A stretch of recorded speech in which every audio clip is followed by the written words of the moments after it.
Hello everyone, this is Amika Mahajan. Welcome to my channel.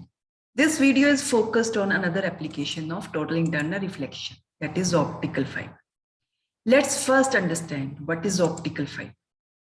Optical fiber is a device which is based on total internal reflection by which light signal may be transmitted from one place to another with a negligible loss of energy. ये एक device है जिसमें light signal को एक and से दूसरे and पे इस डिवाइस के थ्रू बिना ज्यादा लॉस ऑफ एनर्जी के इजीली पहुंचाया जा सकता है. Now let's understand what is the construction of optical fibre. Actually this optical fibre consists of several thousands of strands of fine quality of glass or quartz or plastic. ये जो optical fibre है इसमें एक strand नहीं use होता, हजारों strands होते हैं. किसके? फाइन क्वालिटी ऑफ ग्लास के या क्वार्ट्स के या प्लास्टिक के. Basically optical fibre has two parts. Inner part is known as core and outer part is known as cladding. Actually क्या होता है, जो कोर है वो फाइन क्वालिटी ऑफ ग्लास या क्वार्ट्स या प्लास्टिक का बना हुआ है, whose outer surface is coated with a material of refractive index slightly less than core.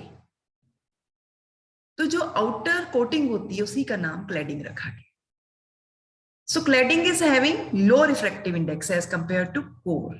So this core acts as denser medium as compared to cladding. Cladding acts as rarer medium. अब इस optical fibre के दो part होते हैं. अंदर वाले part को core बोलते हैं जो कि गिलास, प्लास्टिक या क्वार्ट्ज का बना हुआ है और जिसके आउटर सरफेस पे हर जगह पे एक ऐसे मटेरियल से कोटिंग की गई है जिसका रिफ्रैक्टिव इंडेक्स इस कोर से स्लाइटली कम है. तो ये कोर जो है डेंसर मीडियम का काम करेगा और जो आउटर कोटिंग है उसको क्लैडिंग भी बोलते हैं, वो रेयरर मीडियम का काम करेगा. Now how it transmits signal from one place to another.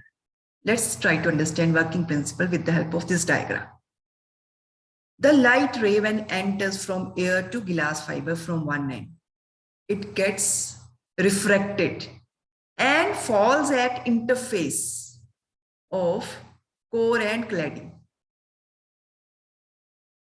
Core is acting as denser medium and cladding is acting as rarer medium. So it is traveling from denser to rarer medium. And it is incident at interface at an angle greater than critical angle. Only then it will be totally internally reflected. Then it will again fall at opposite phase at an angle greater than critical angle. Again gets totally internally reflected. This process repeats. Ultimately, the ray of light, after undergoing several number of total internal reflections, comes out of the fiber from other end. In this way, light signal is transmitted from one end to another without much loss of energy. होता क्या है कि जब रे air से fibre के अंदर enter करती है तो रेयर से डेंसर मीडियम में एंटर करने की वजह से ये नॉर्मल की तरफ बेंड हो जाती है आफ्टर रिफ्रैक्शन. फिर ये किसके ऊपर फॉल करनी चाहिए?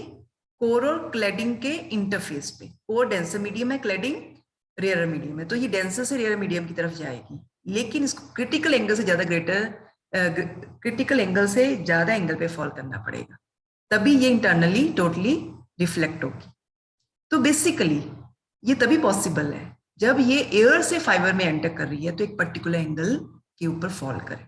अदरवाइज क्रिटिकल एंगल से ज्यादा एंगल पे इंसिडेंट नहीं होगी. किस पे? इंटरफेस पे. किसके इंटरफेस पे? कोर और क्लैडिंग के. अब जब ये कोर और क्लैडिंग के इंटरफेस पे इंसिडेंट हो गई किस एंगल पे? ग्रेटर देन क्रिटिकल एंगल पे, तो टोटली इंटरनली रिफ्लेक्ट होके ऑपोजिट फेस पे फॉल करेगी. वहां भी incidence angle greater than critical angle होगा. तो इस तरह से ये बहुत सारी टोटल इंटरनल रिफ्लेक्शन अंडरगो करती हुई दूसरे एंड से फाइबर से सिग्नल बाहर आ जाए. Now what are the uses of optical fibre और applications of optical fibre? It is used in optical communication. अब ये क्या है? इसमें क्या होता है कि इलेक्ट्रिकल सिग्नल को लाइट सिग्नल में कन्वर्ट कर दिया जाता है और ऑप्टिकल फाइबर के थ्रू किस प्रोसेस के द्वारा? टोटल इंटरनल रिफ्लेक्शन के थ्रू वो एक एंड से दूसरे एंड पे पहुंचाया जा सकता है. It is also use in endoscopy to study internal organs like stomach. अगर अल्सर वगैरह चेक करना है, डिटेक्ट करना है, तो एंडोस्कोपी में ऑप्टिकल फाइबर यूज किया जाता है. It is also use for measuring the blood flow in the heart. Another application is to study refractive indices of liquids. Thanks for watching this video. Like, share, subscribe my channel.